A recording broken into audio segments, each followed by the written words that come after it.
5.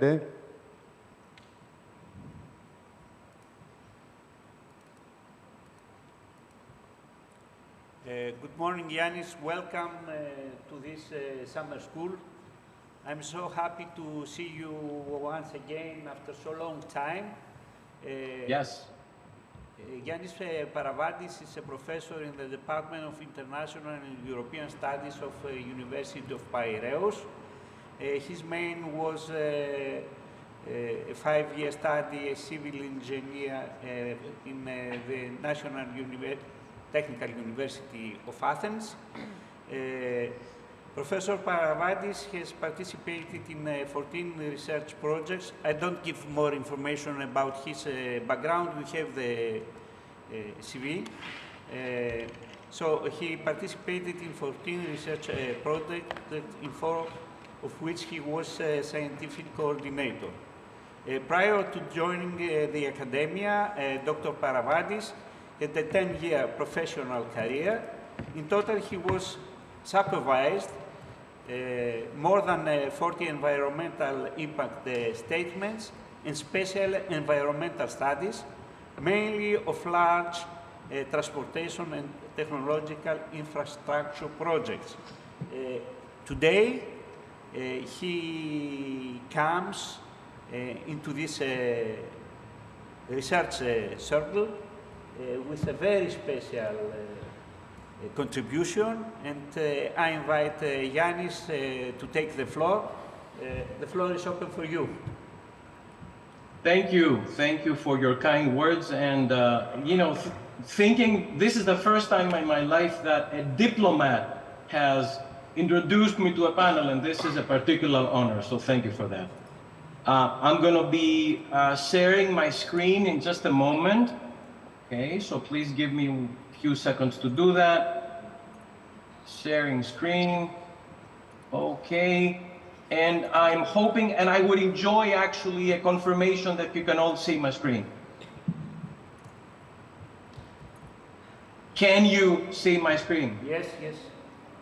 Excellent. Okay. So today I'm going to be talking to you about game theory and global politics. I understand that this summer course has the intention of shedding light on various issues pertaining to the hydrosphere, water, and geopolitics. So I'm going to do that, but I'm going to do that through the tool of game theory. So bear with me. I'm going to be talking to you about 6 things, and then I'm going to be drawing conclusions. I'll talk to you about decisions versus games, which is an important distinction. I'm assuming that your knowledge of game theory is elementary, if any. I'm sure you've heard a lot because it's in the news more or less all the time. Then I'm going to talk about Cold War, because that's the archetypal example of how we can apply game theory in global politics, and a particularly dark moment of Cold War, the 1962 Cuban Missile Crisis. And then I'm going to come to the present time, but really all time, because the security dilemma is really, you know, at the heart of international relations, and that's a game. So I'll tell you about that as well. Then moving on to the environment and the hydrosphere, I'm going to talk about pollution and the problem with pure public goods. And I'll give you a further example, the example of overfishing. And I'm going to complete my presentation with a few conclusions. Okay, so let me move on to what's going on with games and decisions.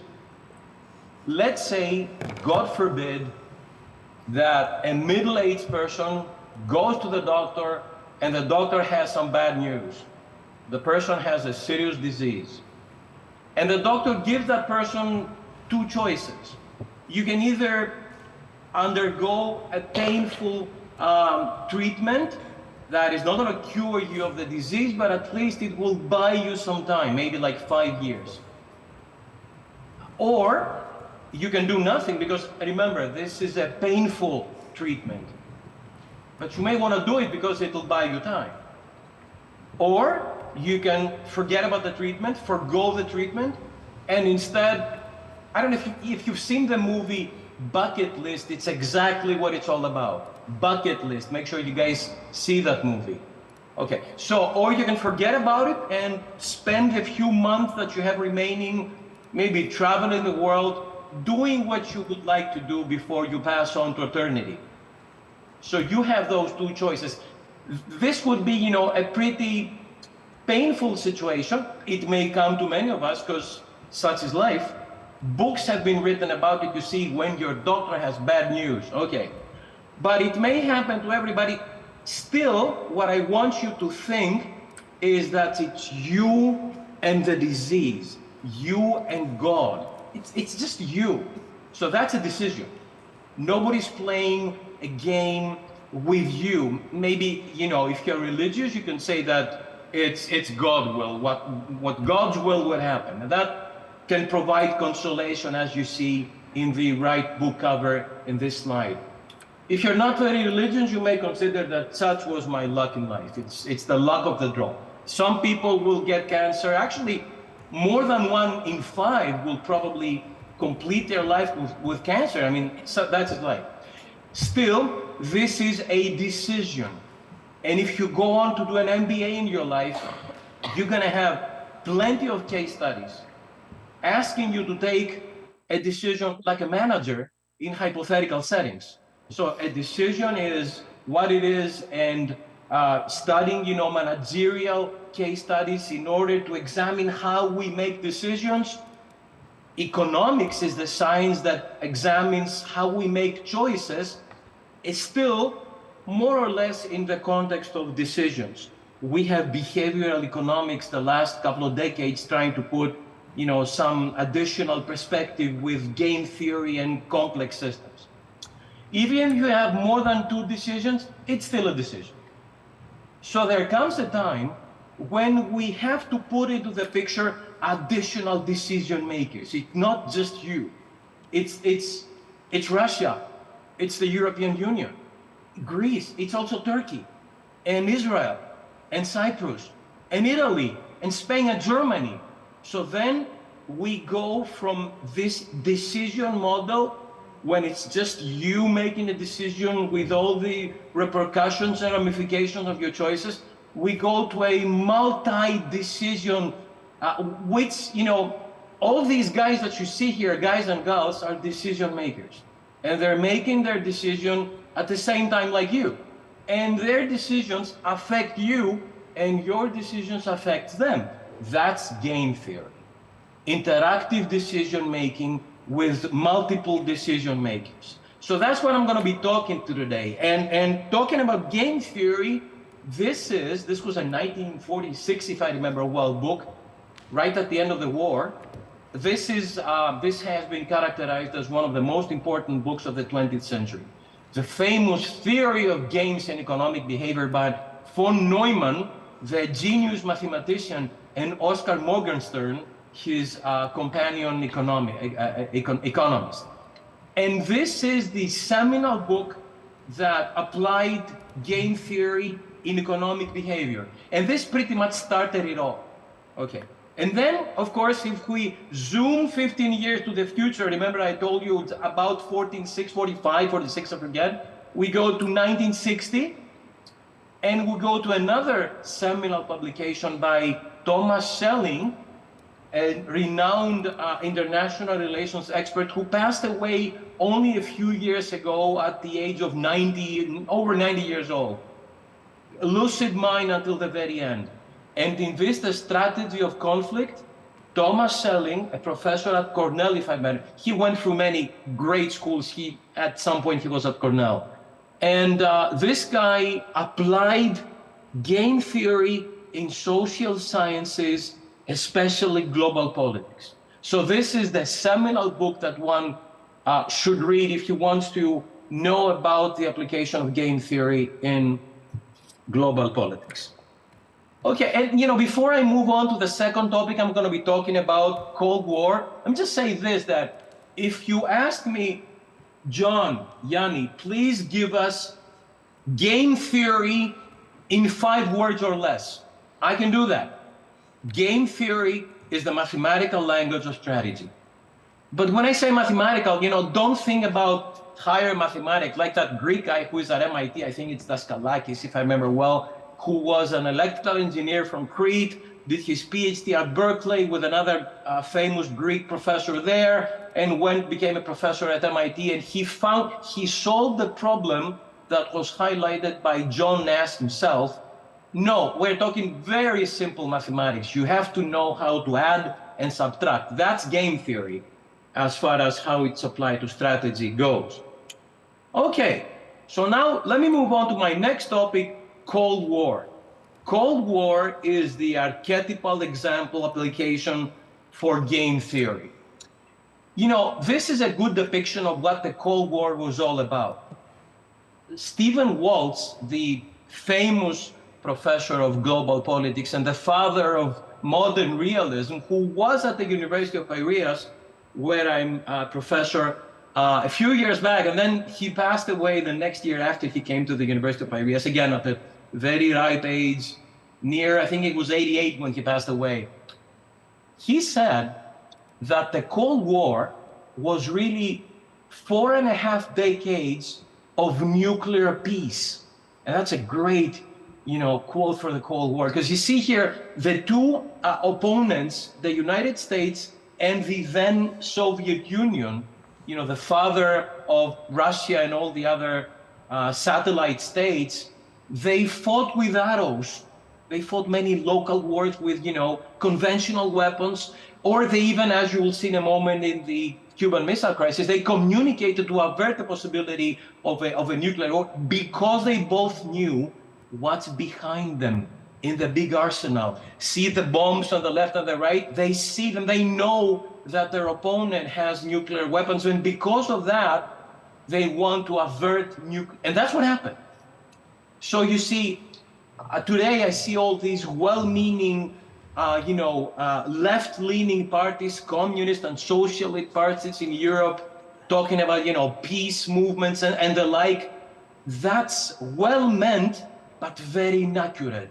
We need guns. We need nuclear weapons because it's the only assurance we have that the nuclear war will never be fought.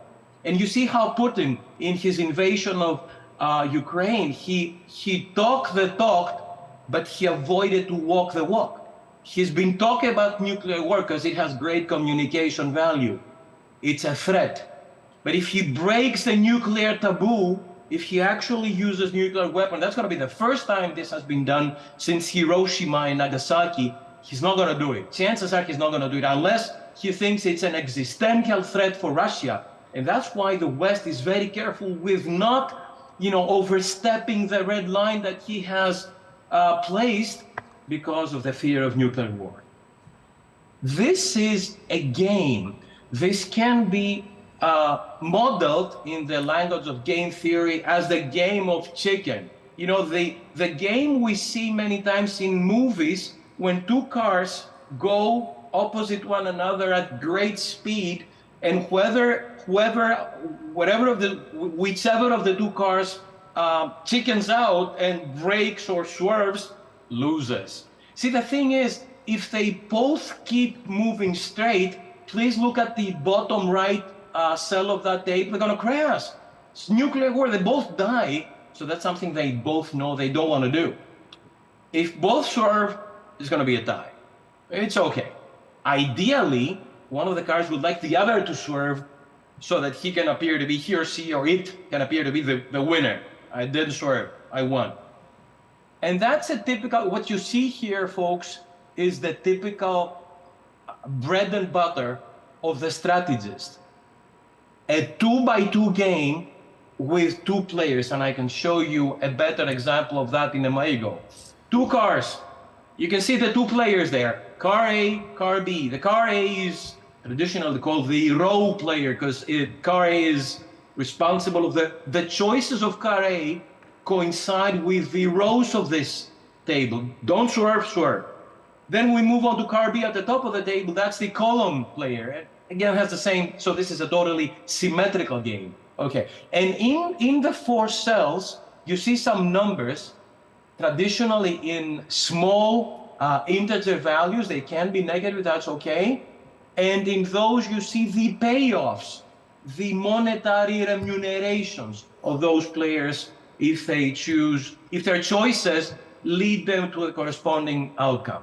So, for example, you see, if both players don't swerve, then we have the upper left cell, disaster, nuclear war, crash, both drivers die. If both swerve, that's okay, that's good. I mean, no war, no crash. But ideally, car A would love to go for this game to have an outcome of the lower low table, where car A, actually, you see, this is kind of, I just saw that this example I fished from an online site, it shows you a -1 not swerving. Actually, it should be the opposite. In any case, the point is that if the other car swerves and you manage to keep going and you appear to be the strong man, you've won. But you got to be careful. If the other person is also a strong man, you're going to crash. And that's something you don't want. This is what would happen if none swerve. So this is bad.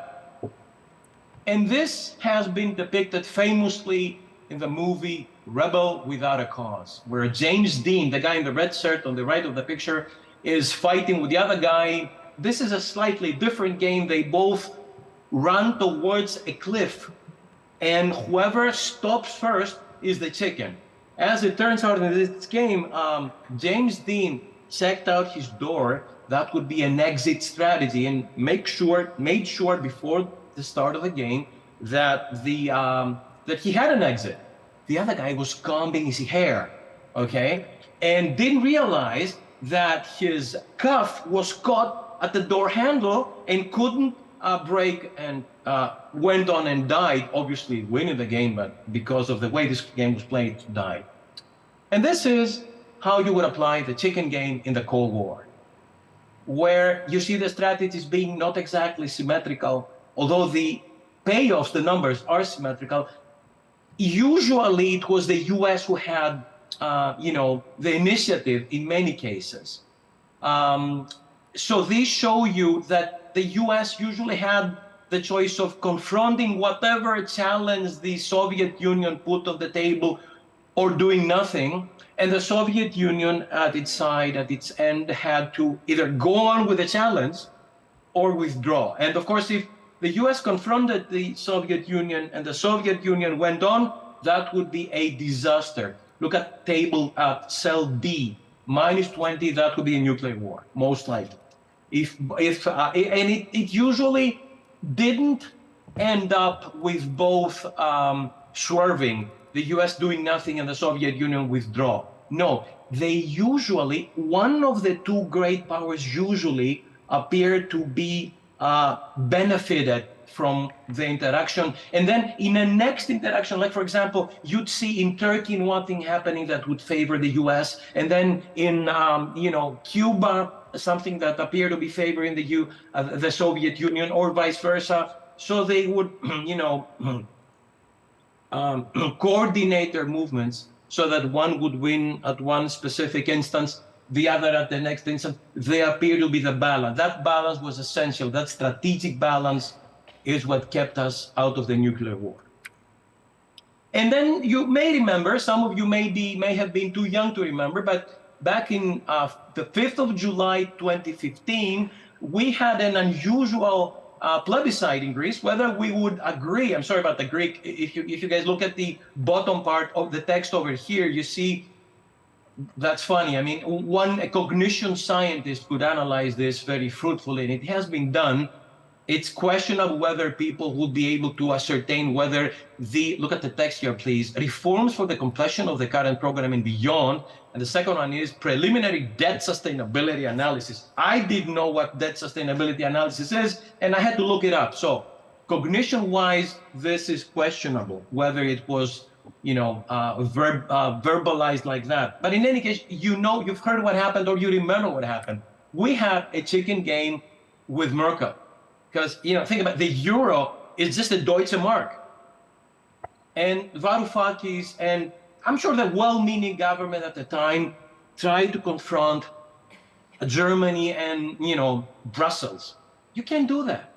The other player is just too powerful. You're going to have to go back. And what happened is Varoufakis, because he was a game theorist, he was an economist, well-versed in behavioral economics, aka game theory, knew that if we call a bluff, we have to stick by what we do. Otherwise, it's going to be we're going to be lose. And of course, when Tsipras realized what would it actually mean to go on with a bluff, that the state would not be able to pay the monthly obligations in terms of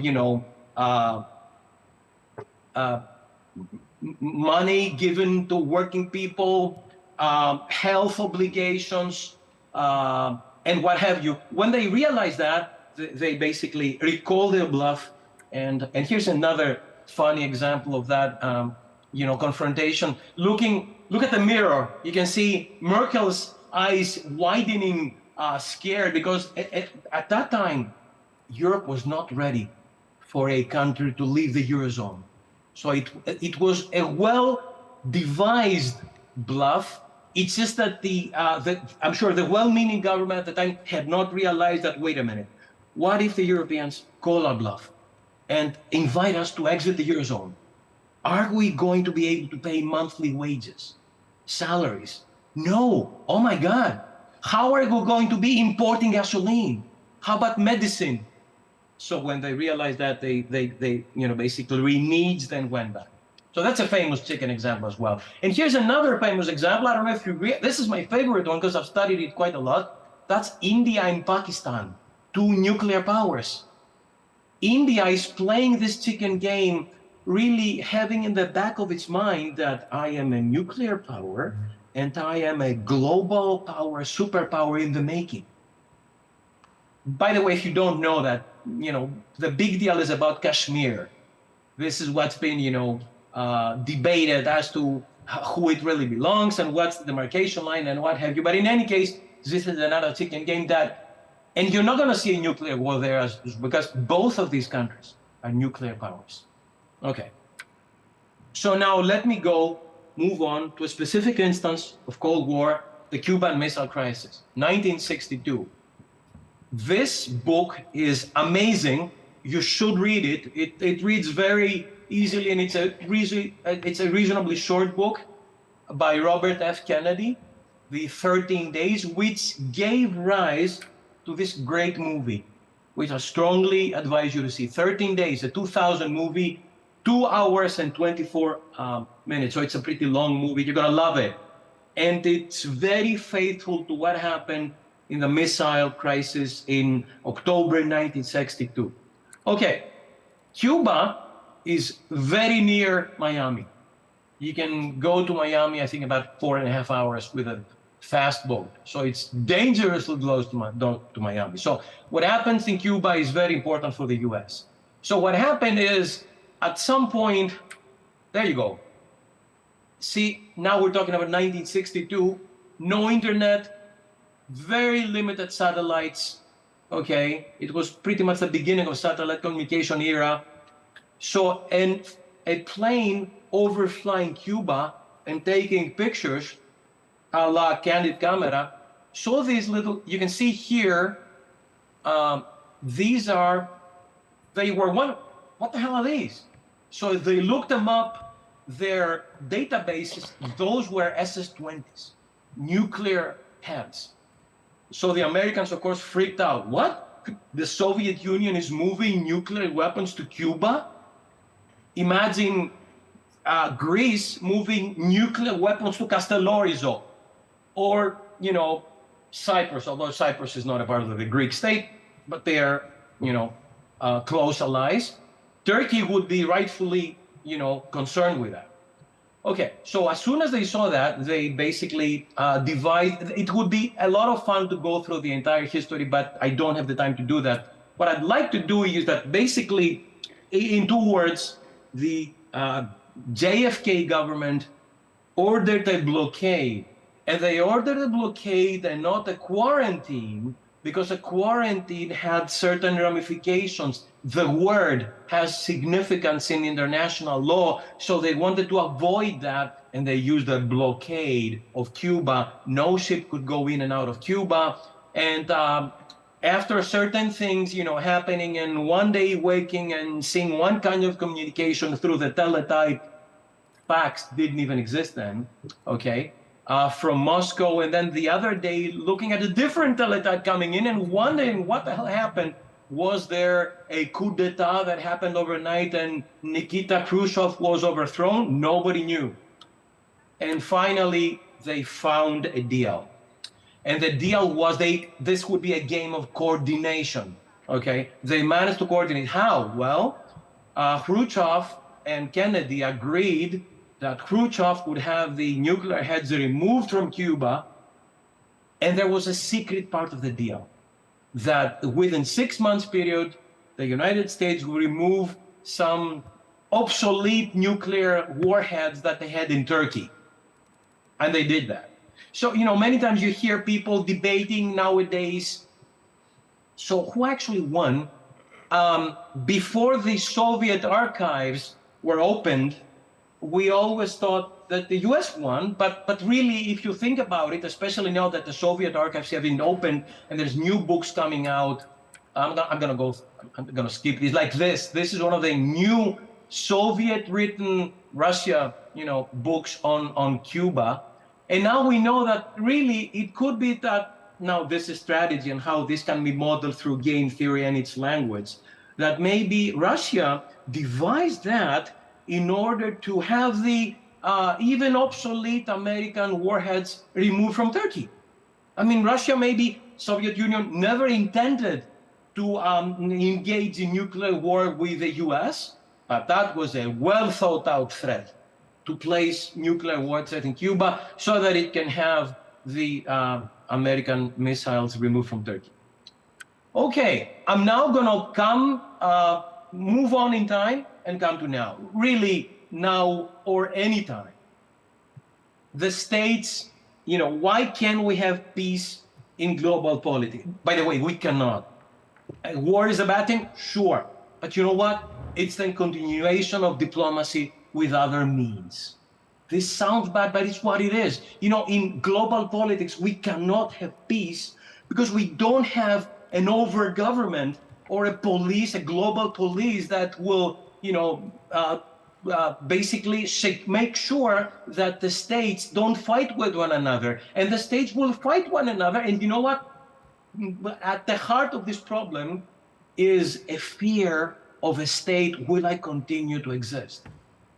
And this is the security dilemma. And every time a country, does something to improve its security, that automatically is a threat for other countries and their securities. And that's why we cannot ever have everlasting peace. One little hope is to be armed to the teeth so that the fear of war creates peace.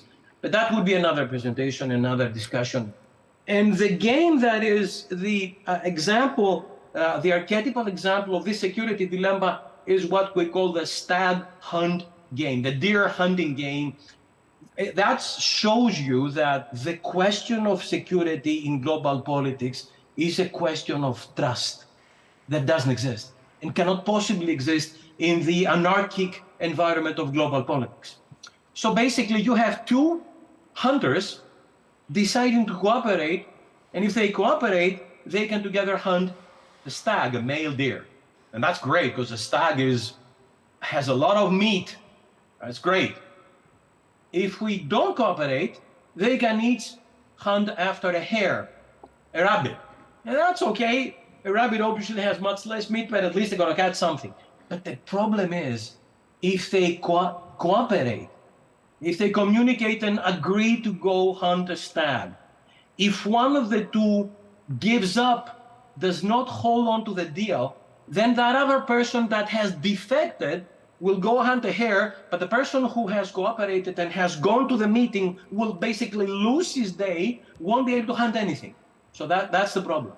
And this is how you could look at the game, the stag hunt game, which is a game of international cooperation and lack of trust. And the reason I show you this is to show you another aspect of global politics that game theory brings forth very successfully. Look at the hunter too, please, the hunter who is at the rose. He can either agree to go for the stag or decide to go for hare. Let's go into hunters two mind. Hunters two is thinking, okay, So I've agreed with the other person to go for a stag, and stag has a lot of meat. So logic says, logic dictates that we'll both stick to the deal and go for the stag. But wait a minute. If I stick to the deal, but the other person does not, then because I will have stuck to the deal, I'll be limited to the top row. But since I just said that the other person, hunter one, will not be faithful to the deal we agreed and will go for a hare, I'll be alone and I'll hunt nothing and I'll get 0. Oh my God. So if I go for the stag, the minimum I can get is unfortunately 0. I know I can get 5 and that's great, but if the other person gives up on me and doesn't hold on to the deal, then I get 0. On the other hand, if I go for the hare, then at least I get 1. Okay, so if I go for the stag, I may get a 0. That's my minimum payoff. If I go for the hare, at least I get 1. So the maximum minimum strategy is to go for the hare. That's what we call the maximin. Some people call it the minimax. And the maximin is what you do when you're not sure about the game. And that's global politics. We're not sure about the other countries. Are they going to hold on to a peace agreement? Don't know. As Machiavelli said, a prince always has legitimate reasons to not fulfill a promise he made. Okay, so that's global politics and the security dilemma right there. If I move on to pollution and pure public goods, I now come to my domain. I'm an environmental health expert, and in my position at the University of Piraeus, in the Department of Global Politics, I deal with energy, environment, and technology policies in the global environment. And the idea is, and this is, if I want you to remember one thing 2 months from now, this is what I ask you to remember: the prisoner's dilemma. This is the most famous game of game theory, in which you see that you have 2 prisoners they are being held. They have not been imprisoned yet, so this is a bit of a misnomer. They may go to prison if they're found to be guilty, but they're being interrogated in 2 different rooms. And the cops probably play with them the game good cop, bad cop, and they're telling them, in the next room, your colleague is already spitting it out, so you might as well do as well. The thing is, they have agreed to remain silent. But as they are being interrogated alone in a room, they're wondering, okay, I remain silent. If I remain silent and the other person spit the beans, I'm the stupid one. I get the worst kind of a deal. So in the end, they both confess, because they're afraid that the other person will confess as well. And actually, what we say, if I move on, this is the game theory in a game theoretic, model, a 2x2 table. And in this, I'm going to ask you to again pay attention for like 10 seconds. Prisoner 1, if he denies, gets payoff of -1 and -10. If he confesses, gets 0 and -5. Because 0 is greater than -1 and -5 is better than -10, prisoner 1 has what we call in game theory a dominant strategy to confess. Same with prisoner 2, and that's the problem. That both players have a dominant strategy, that the strongest kind of tip game theory gives you, that you have no strategic ambiguity. If you have a dominant strategy, you're going to play it, you're going to choose it. And that's the problem. And let's move on to the environment, okay? I'll get back to that. Pure public goods are like a lighthouse. Think about a lighthouse, the service it provides, the light. If this boat here had not paid taxes, would it still avail of the benefits of you? Of course. Can a lighthouse possibly say, wait a minute, do you see that boat down there? It has not paid its taxes, let it not see my light. Cannot do that. Also, imagine this sea here being full of boats. Is that a problem? Might it be that because of an overabundance of boats, they can't see the light? Well, unless they, hide the light from, but really, no. So that's a typical pure public good. So national defense, lighthouses, a clean environment, very large national parks. That's pure public goods. You cannot exclude anybody, okay? And nobody rivals nobody else.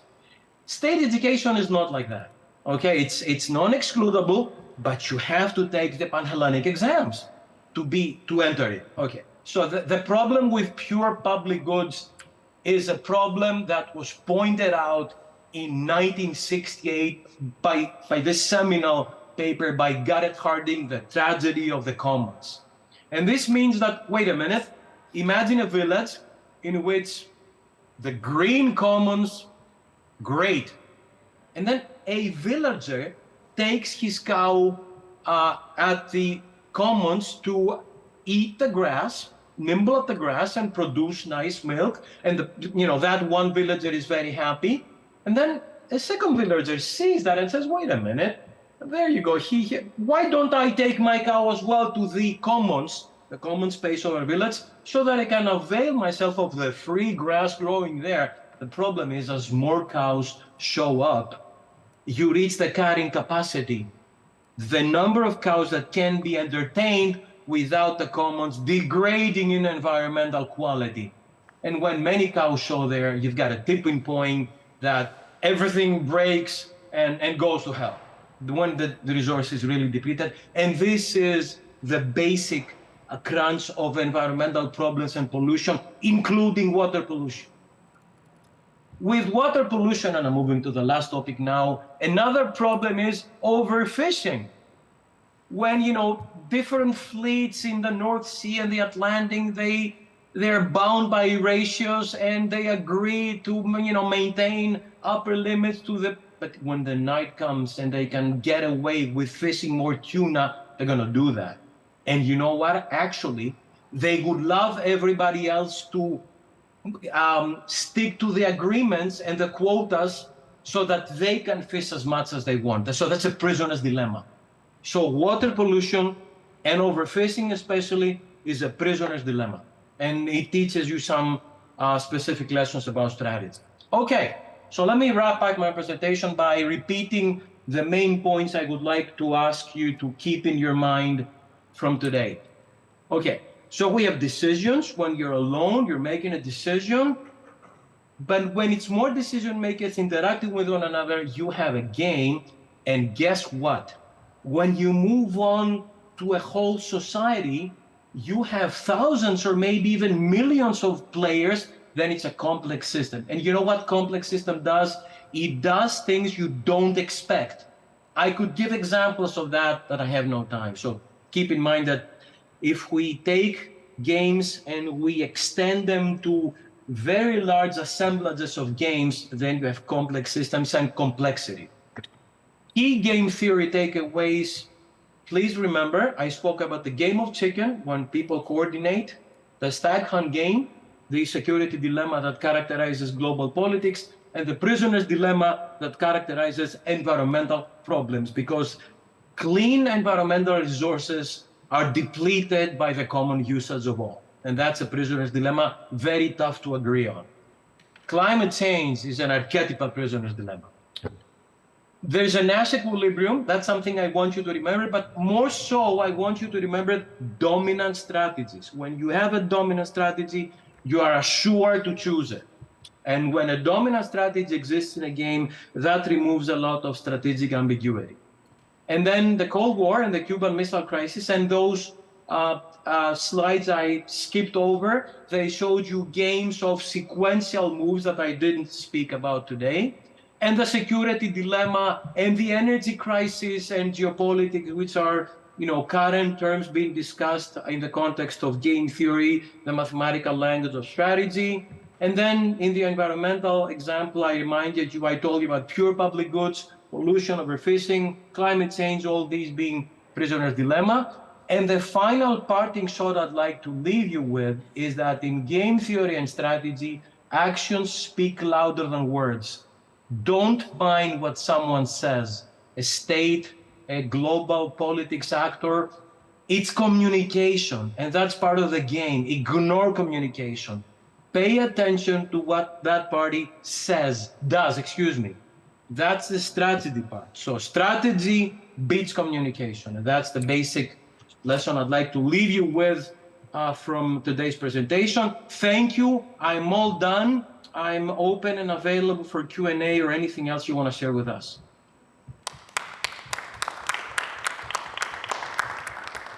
Is anybody still awake? Professor Paravadis, I can assure you that we are all awake, live and kicking. Okay. And this is because your presentation was very enlightening. Thank you so very much for this. I believe that our participants had a wonderful opportunity to understand that behind global politics verbalism, there are the scientific game theories that strategically support decision makers, literally in all domains, in order for them to take calculated and weighted risks or not, so as for them to make the optimal possible decisions. I don't know if anyone from our participants has any question for Professor Paravandis. It's about time for Okay. intervention, I think. Professor Paravandis, it was a real pleasure for us to have you with us. Thank you so very much for your participation and accepting to participate. Thank you as well. Good luck with the rest of this great summer school. I saw the schedule. I'm sorry I couldn't make it. I hope I'll make it next time. And thank you very much to you and Mr. Theodorou. I'm really obliged and honored to be here. Thank you very much. Have a very nice day. Bye-bye. Bye-bye.